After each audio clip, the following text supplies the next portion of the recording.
Madame, Monsieur, bonjour et bienvenue en direct sur le plateau de La Voix est libre en Bourgogne.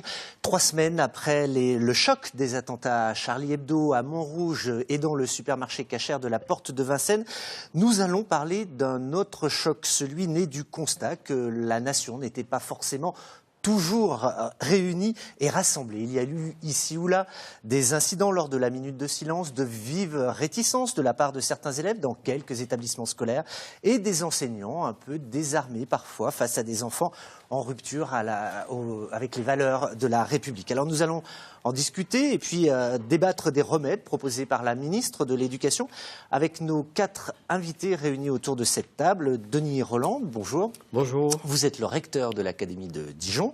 En face de vous, Dominique Beau, bonjour. Bonjour. Vous êtes la présidente de la FCPE de Côte d'Or, la fédération des conseils, ou plutôt des comités des parents d'élèves. Anne-Dylène Ségère, bonjour. Vous êtes adjointe au maire de Dijon, chargée des questions éducatives, de l'éducation au sein de la mairie. Et Gilles Platret, bonjour. Vous êtes le maire de Chalon-sur-Saône. À la maison, je vous rappelle que vous pouvez poser vos questions via Twitter, notamment #LVEL Bourgogne ou @F3 Bourgogne. Alors ces dernières semaines, les médias ont énormément parlé des incidents intervenus dans certains établissements scolaires, notamment au moment de la minute de silence lors de la journée du deuil national. Est-ce que c'est un constat que vous avez tous fait? Est-ce qu'il y a eu beaucoup d'incidents, monsieur le recteur, en Bourgogne, dans votre académie? Il y a eu en Bourgogne, comme ailleurs, des incidents, des signes de non-compréhension de la minute de silence et des nécessités de travailler nos valeurs de républicaine et de laïcité.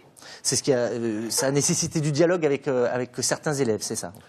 Absolument, et parfois plus que de dialogue, c'est-à-dire qu'il faut comprendre, chercher à comprendre avec les élèves, avec les parents, avec l'ensemble de la cité scolaire et, si nécessaire, passer au-delà, s'il y a besoin d'une réaction plus forte. On a beaucoup cité des écoles de quartier dits difficiles. Est-ce que ça a été particulièrement le cas dans ces quartiers? À Dijon, à Chalon, par exemple, est-ce que vous avez noté des incidents particuliers? Madame Dylène Ségère. Pour ce qui concerne Dijon, pas plus dans ces quartiers que dans d'autres. Moi, je sais que j'étais sur la minute de silence dans une école de centre-ville où il y avait eu un petit souci le matin avec un enfant de CE1. Les parents ont été convoqués. Mais enfin, ce que je veux signaler aussi, c'est que la majorité des enfants et des jeunes se sont bien comportés et que c'était une grande majorité, effectivement, et que c'est important. Et de toute façon, évidemment, que ce soit sur le temps scolaire ou sur le temps périscolaire, on mobilise nos énergies pour reprendre ça soit avec les enfants, soit avec les parents. Mais bon, les adultes aussi étaient dans l'émotion, donc c'est pas toujours évident. Comment on gère ça, justement, Gilles Platret, avec cette petite minorité, c'est vrai qu'il faut insister là-dessus, mais qui existe tout de même? Non, elle existe, il ne faut pas la nier, il ne faut pas la grossir non plus. Je pense que pour le cas de Chalon-sur-Saône, c'était des cas très réduits. Et d'ailleurs, les directeurs d'établissement ont très bien réagi en prenant immédiatement les sanctions qui s'imposaient. Et je pense qu'à un moment donné, il faut rappeler la règle. Il y a évidemment de la pédagogie, on va en parler, j'imagine, dans le cours de cette émission. Mais dans des moments de gravité comme ceux-ci, qui sont évidemment liés à des événements qui sont une pure tragédie, où l'émotion doit aussi être partagée. C'est ça le principe de la minute de silence. C'est comment est-ce qu'on arrive à communier ensemble et se retrouver après cette tragédie autour de valeurs communes. Dans ces cas-là, lorsqu'il y a dérapage, il y a sanction, c'est ce qui s'est passé. D'ailleurs, ça n'a pas fait un pli et c'était exactement ce qu'il fallait. Après, il y a tout le travail dont on va parler sur la réaffirmation des valeurs de la République. Et ça, c'est un travail de long terme qui ne se résume pas en l'observance ou l'observation d'une minute de silence impeccable. C'est un travail de fond qui va nécessiter beaucoup d'efforts. Pour terminer ce premier tour de table, Dominique Beau, est-ce que vous avez eu des remontées des parents? Est-ce que ça a beaucoup discuté dans les rangs des parents, j'allais dire? Non, peu. C'est vrai que ça a vraiment été, on va dire, certains élèves ont manifesté de façon très minoritaire. Il y a juste une chose, Monsieur Platret, c'est quand vous parlez de sanctions. Je pense que ces jeunes, là pour l'instant je parle donc des élèves qui se sont exprimés de façon négative ce jour-là, sont certainement, beaucoup aussi sont dans l'adolescence et le besoin de s'exprimer, quel que soit le problème, d'être contre. Et je pense que c'est Il faut là prendre où en compte nous... l'âge, c'est ce que vous dites. Oui, entre autres. Et c'est là où nous, adultes, que ce soit parents, et là c'est vrai qu'il faut qu'on apprenne vraiment à dialoguer tous ensemble, que ce soit parents ou enseignants, il faut qu'on prenne en compte l'âge, et puis ce besoin de s'affirmer, et ce besoin... Alors contre, là ça pouvait être contre, et après la volonté, on va dire profonde, et là ça peut être les parents qui sont contre cette laïcité qui est vraiment trop importante, oui. Un sujet très important. Alors, est-ce que ça veut dire quand même ces incidents, encore une fois, qui sont minoritaires, mais qui existent et qui font l'objet de cette émission notamment, est-ce que ça veut dire qu'il y a des jeunes qui sont passés tout simplement au travers de la transmission des valeurs, et notamment que doit véhiculer l'éducation nationale? Il faut être clair que nous devons mieux enraciner les valeurs républicaines de la citoyenneté et de la laïcité dans l'école. On a un travail vraiment à la fois de vigilance et de meilleure transmission à faire. C'est fait, et je pense que, par exemple, dans le cadre des organismes de formation des enseignants, il faut rendre beaucoup plus présents ces valeurs de la République et de la laïcité. On va détailler tout ça. Votre collègue de Caen, je ne sais pas si vous avez lu son interview, voilà, tout à fait, dans Télérama cette semaine, qui est aussi historien et donc recteur à Caen. Il dit il y a le feu à l'institution. Vous êtes d'accord avec cette constatation ? Il n'y a pas le feu à l'institution, mais il y a l'obligation de réagir, comme le disait Madame Beau, vite, mais en même temps profondément et durablement. On a le temps de la scolarité entière, de 6 à 16 ans au minimum, pour faire en sorte que toutes nos valeurs soient transmises, que la liberté d'expression soit bien comprise et que la laïcité qui porte nos valeurs de vivre ensemble soit bien enracinée dans la tête et dans l'esprit de nos jeunes. Alors, oui, Monsieur Plattret. Je pense, je ne veux pas contredire Monsieur le recteur, parce que je partage ses propos. Je pense néanmoins qu'il faut avoir un constat réaliste sur la situation. Lorsque on détaille les mesures que Madame la Ministre a proposées à la suite des événements, on va évidemment en parler, on mesure tout de même ce que l'école n'a pas su faire. Ce n'est pas un jugement de valeur par rapport aux enseignants. Je parle de l'institution dans son ensemble et de la volonté républicaine qui la porte. Quand on parle de réaffirmer la laïcité, l'autorité des maîtres, le respect des règles et toutes ces valeurs qui fondent le vivre ensemble, ça veut dire qu'elles n'ont pas été à l'honneur ces dernières années. Et ces événements... Pas assez, en tout cas pas, à mon sens, jusque là où elles auraient dû être. L'école de la République, c'est le fondement de la République, c'est le pilier républicain. Si l'école n'est pas elle-même celle qui transmet ses valeurs, qui les apprend, qui les fait partager, alors elle manque sa fonction, elle loupe sa mission. Et je crois qu'aujourd'hui, la réaffirmation sur le fond de cette tragédie que nous avons vécue tous ensemble au début du mois de janvier, c'est aussi le signe que nous avons manqué un certain nombre d'étapes. Alors, encore une fois, je ne juge pas les personnes, je prends conscience des faits, et les faits nous disent que nous devons aujourd'hui faire ce que nous aurions déjà dû faire depuis des décennies. Anne-Dilène Seja, un mot avant, Monsieur le recteur. Oui, je voulais simplement dire que l'école n'est pas seule. Évidemment, l'idée, nous, on prône beaucoup la coéducation. Nous, les collectivités, nous avons aussi les enfants sur un temps qui peut être pour certains parfois plus long dans le premier degré que le temps de l'école, puisque les accueils de loisirs commencent à 7 heures le matin et se terminent à 19 heures. Et de ce fait, nous avons tous un rôle à jouer collectivement. Et je crois qu'on ne peut pas non plus laisser reposer cette responsabilité sur la seule école. Sur les temps où les enfants nous sont confiés par les parents, on a un rôle à jouer, mais aussi dans les associations, avec les associations de parents d'élèves et les mouvements d'éducation populaire, évidemment. Alors, Gilles Plattret en parlait, la ministre, le 22 janvier, Najat Vallaud-Belkacem, a annoncé une série de mesures dans le cadre de ce que le ministère de l'Éducation nationale appelait la grande mobilisation de l'école pour les valeurs de la République. Alors, déjà, est-ce qu'on peut être clair? Qu'est-ce que c'est les valeurs de la République? Parce qu'évidemment, tout le monde connaît la devise, liberté, égalité, fraternité. Mais est-ce que ça va au-delà, ces valeurs de la République que l'école a à transmettre? Denis Rolland. Déjà, bien enraciner ce que c'est que la liberté, ce que c'est que et dont la liberté d'expression, l'égalité et la fraternité, nous avons tous du chemin à faire. L'école, comme l'ensemble des institutions autour et partenaires de l'école, pour enraciner ces valeurs. Déjà, ces trois faire valeurs-là. comprendre ce qu'est la laïcité, ce socle depuis 1905 sur lequel nous vivons, qui fait qu'on construit du respect, qu'on construit du vivre ensemble, eh bien, c'est évident que nous devons mieux enraciner cela. Et c'est pour cela que dans l'ensemble des 11 mesures proposées par la ministre Najat Vallaud-Belkacem, il y a au cœur cette idée de renforcer la transmission des valeurs.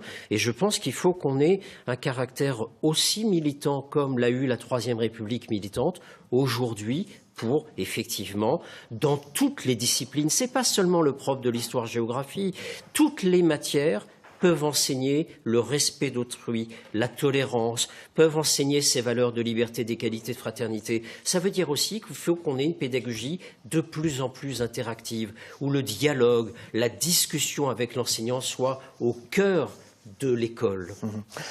La mairie de Dijon réinstalle, je crois, les frontons sur les façades, j'allais dire, des écoles. Et ça ne date pas des attentats. Voilà. Non, c'était avant. On avait commencé avant, en fin d'année 2014. Effectivement, on installe donc sur la façade de toutes les écoles la devise républicaine avec le drapeau européen et le drapeau français de l'autre côté. Est-ce que c'est que symbolique ou est-ce que vraiment, pour vous, ça a une signification forte? Déjà, on a fait une inauguration avec le maire de Dijon, le recteur et tous les partenaires. Mais c'est surtout qu'on a demandé que dans chaque école, ce soit repris justement avec les enfants. Parce que pour ce qui concerne la laïcité, je crois qu'il y a eu une grande confusion dans la tête de certains enfants et voire parents. Laïcité était entendue comme contre les religions. Il ne s'agit pas de ça. Il s'agit, bien sûr, c'est au contraire le respect de croire, mais la croyance, la religion doit rester dans l'espace privé. Et on a des lieux publics notamment, où on peut vivre ensemble, tous ensemble, en dehors de ces considérations religieuses. Alors c'est peut-être là la vraie question, et d'ailleurs il y a une question de Julie qui nous dit comment former à la laïcité concrètement. C'est vrai qu'après tout, est-ce qu'on doit interdire tous les signes religieux? Est-ce qu'on doit les tolérer mais demander un respect de tous? C'est quoi la laïcité finalement à l'école? Madame Beau, peut-être, pour les parents d'élèves? La laïcité à l'école, je crois que c'est avant tout le respect. Le respect de l'autre, le respect de ses... Les enfants, vous savez, quand on démarre à l'école maternelle, ils l'ont. Je pense qu'ils l'ont naturellement.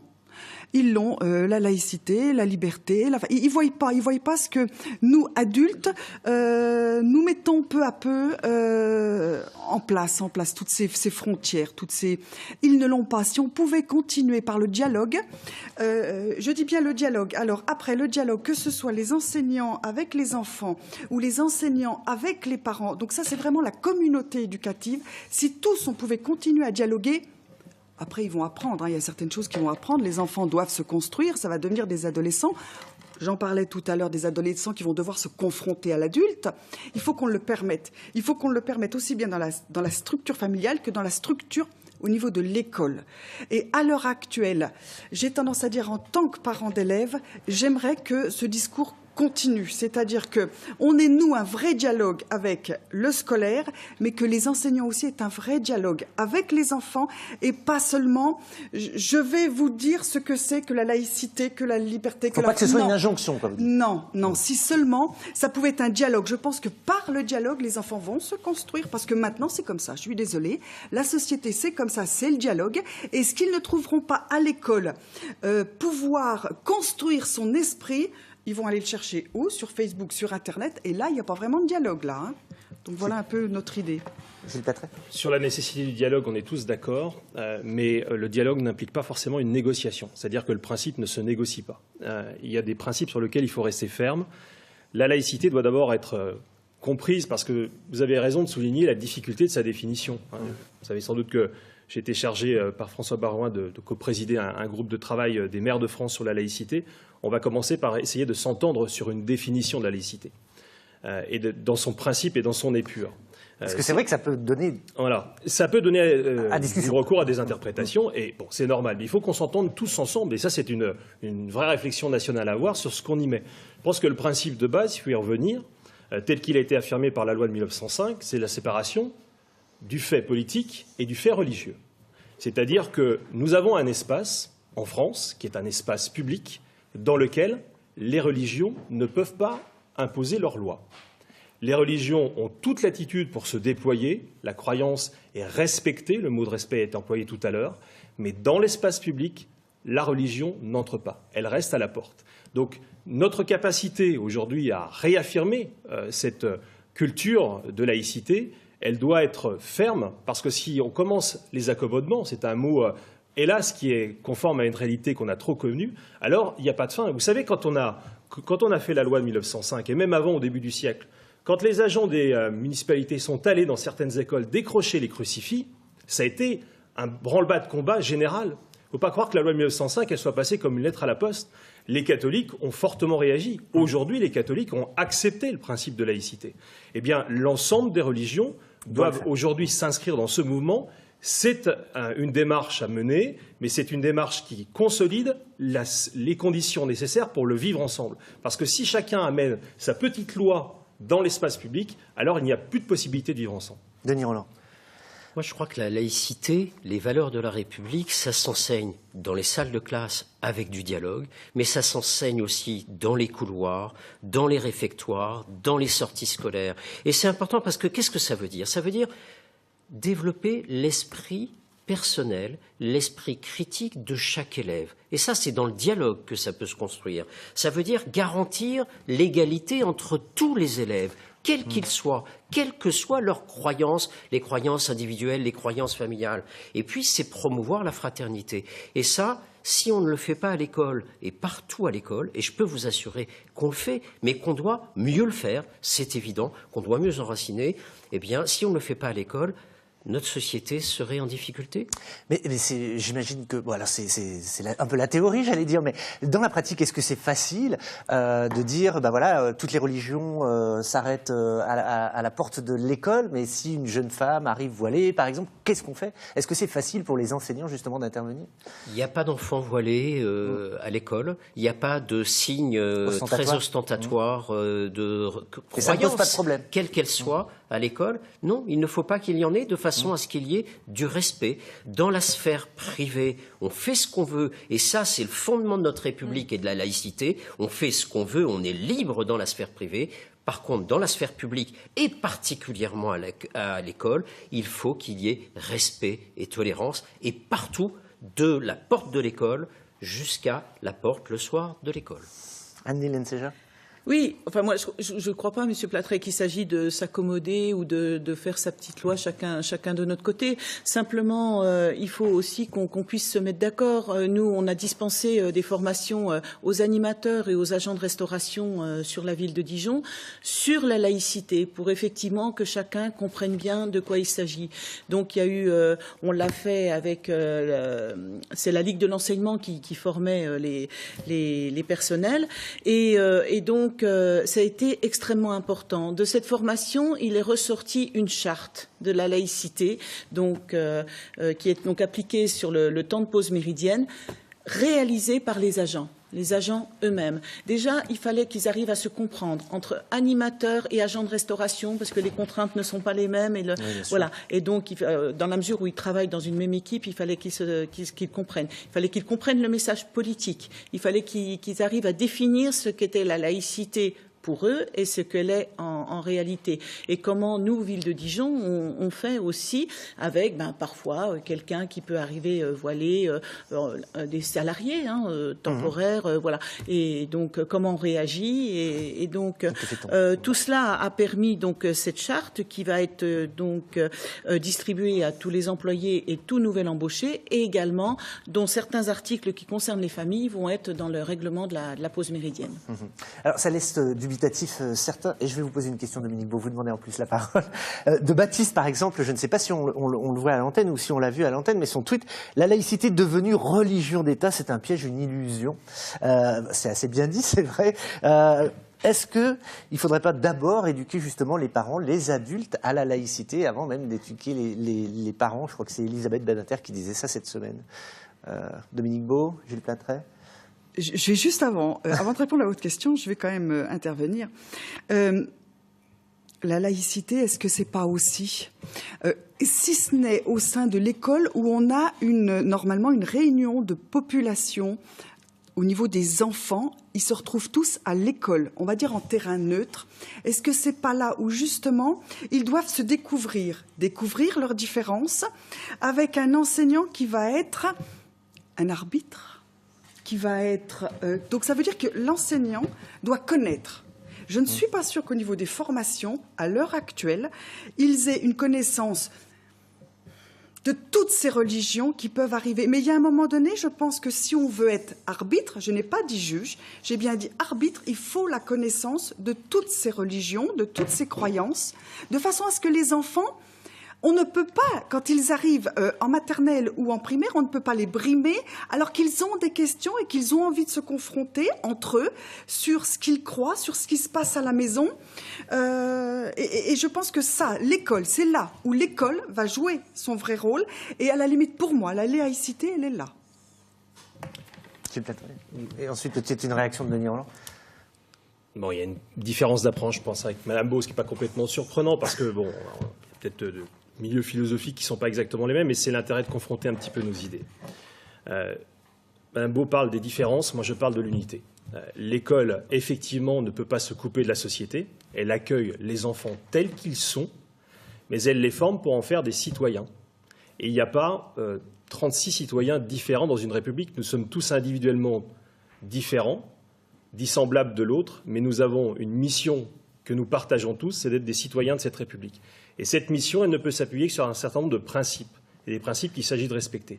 Non, je ne pense pas que la laïcité soit une religion, parce qu'elle n'est pas révélée. C'est un travail que l'humanité a fait sur elle-même. Et d'ailleurs, c'est pas né en 1905, soyons bien clairs. En France, on avait pris le pli. On ne fera pas un débat d'historien, monsieur le recteur, parce que vous et moi sommes très versés dans ces matières. Mais on a petit à petit séparé le temporel du spirituel dans ce pays et on l'a affirmé officiellement en 1905. Donc cette réaffirmation du principe, elle est tout simplement nécessaire parce que si nous voulons préserver l'unité du peuple français, qui est tant menacé aujourd'hui, par la montée du communautarisme en particulier, si nous voulons préserver cette unité, c'est effectivement à l'école, dans ce creuset de l'identité républicaine, que ça se joue. Alors, l'enseignant doit être un militant des valeurs de la République. Il est fonctionnaire de la République, donc il a un rôle fondamental de transmission de ces valeurs. Et cette transmission, c'est pas dans un cours magistral. Effectivement, c'est dans un dialogue avec les élèves, dans toutes les situations que ça passera le mieux. Mais je voudrais dire aussi qu'il faut aussi qu'on continue ce travail d'ouverture de l'école aux parents, parce que c'est effectivement nos futurs citoyens, ils sont généralement formés à l'école. Donc c'est là qu'on doit former les futurs citoyens, c'est là qu'on doit former les futurs parents. Et puis, s'il y en a qui n'ont pas eu la chance de passer par ce creuset de formation, et ça arrive, ou s'il y en a qui ont oublié ce qu'on leur a enseigné à l'école, eh bien, il faut aussi qu'on ait des moments de formation de ces citoyens, de toute cette population française. Il n'y a qu'une communauté en France, la communauté française. Peut-être qu'il faut le rappeler aussi, et que quelles que soient les croyances, et c'est ça la laïcité, quelle que soit la pensée, à l'école, nous devons former des citoyens de la République. Un mot d'un tweet là, de Patrice, alors une réaction un peu vive. L'école incapable d'apprendre à compter et à écrire veut se charger de l'éducation civile, morale et religieuse. C'est un peu exagéré, mais c'est aussi sa mission. C'est pas hors de propos. C'est simplement de se dire qu'on doit aussi bien apprendre les éléments fondamentaux qui permettent de vivre en société que de lire, apprendre et compter. Que c'est un tout indissociable et c'est ce qu'on appelle le socle. Dominique Beau, oui, tout à fait d'accord avec M. Rolland. Je ne suis pas toujours tout à fait d'accord avec M. Rolland, mais là je le suis. Il a raison. En fait, c'est vrai que l'école est un tout. L'école doit avant tout combattre l'ignorance. Pour moi, c'est ça le plus important. Pour finir avec tout ce qui est religion, je ne vois pas comment les enfants, à l'heure actuelle, on a une telle diversité, peuvent arriver à communiquer entre eux s'ils ne se connaissent pas, justement, et accepter la différence. Et ça, c'est avant tout, là, j'ai tendance à dire oui, c'est l'apprentissage de l'école.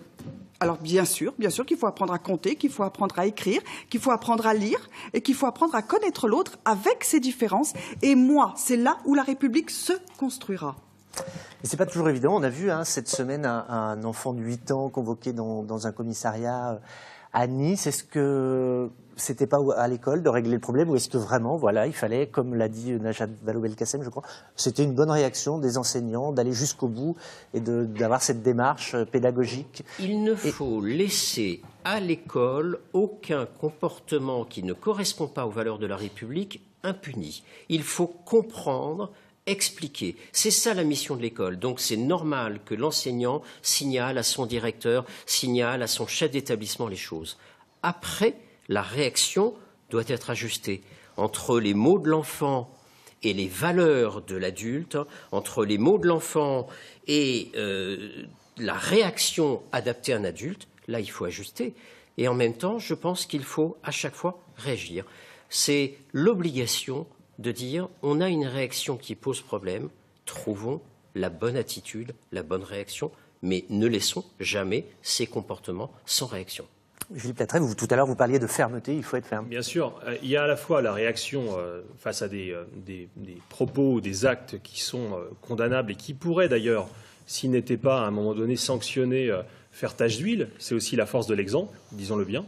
Et on citait tout à l'heure la propagation sur les réseaux sociaux de certains comportements. Aujourd'hui, les choses vont très très vite, notamment vis-à-vis des jeunes. Donc si l'institution elle-même, si nous-mêmes collectivement, nous ne sommes pas fermes, eh bien nous laisserons la porte ouverte à cette propagation finalement qui est en sous-jacente, qui est la violence. Mais soyons bien clairs, ce travail, il ne se fera pas uniquement maintenant. C'est le travail d'une génération. C'est-à-dire que le débat que nous avons maintenant, en replaçant l'école sur ses bases républicaines, c'est un travail qui doit se développer d'année en année et pour finalement replacer les principes au cœur même de notre vivre ensemble. Sinon, il n'y a pas de vivre ensemble possible. On peut tourner autour des principes, on peut dire, on leur donne telle ou telle définition. S'ils ne sont pas réaffirmés, on arrive à des fractures sociales, à des luttes qui peuvent au pire arriver jusqu'à des guerres civiles. Nous ne le souhaitons pas. Nous voulons, comme l'a dit M. le recteur, vivre en communauté nationale dans ce pays, quelles que soient nos origines, dans le respect des uns et des autres. Mais pour ça, il faut réaffirmer les valeurs. 30 secondes, Madame Hélène Sever. Oui, je ne voudrais pas être redondante, mais on parle beaucoup de l'école et effectivement, ça fait partie de ces missions fondamentales. Mais seulement les enfants, ils sont quelques heures à l'école chaque jour et il y a tout le reste de la vie. Il y a les associations sportives, les associations culturelles, les associations environnementales qui jouent un rôle et puis les temps sur lesquels ils se trouvent, sur les temps des collectivités. Nous avons tous un rôle à jouer et pas seulement à l'école. Et je pense que si on ne réfléchit pas ensemble dans la coéducation, comme on le fait aujourd'hui, avec l'Académie et le rectorat de Dijon, on n'y arrivera pas. On va en reparler dans un instant, mais là, il va être midi. Nous allons nous interrompre quelques minutes pour voir l'information à la mi-journée. Le flash vous est présenté aujourd'hui par Arnaud Lefebvre. À tout de suite.